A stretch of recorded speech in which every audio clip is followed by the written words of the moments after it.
السلام عليكم ورحمة الله وبركاته. جروب الخطبة تعود بيحييكم من شارع كريم. احنا طبعا هنقول العرايس الموجودين عندنا في القاهرة. نمسك أول حاجة مسترد، عروسة مطلقة من غير أولاد عندها 26 سنة. عروسة تانية في جسر السويس، القاهرة جسر السويس، 25 سنة، مطلقة من غير أولاد، فترة زواج قصيرة جدا.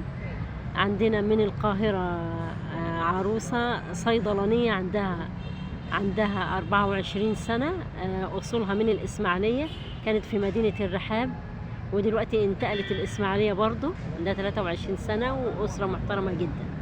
عندنا من القاهرة أخصائي تغذية 28 سنة. عندنا من القاهرة معالج نفسي 28 سنة، ومن أسرة طيبة لهم أصول في إسماعيلية وأهل في إسماعيلية.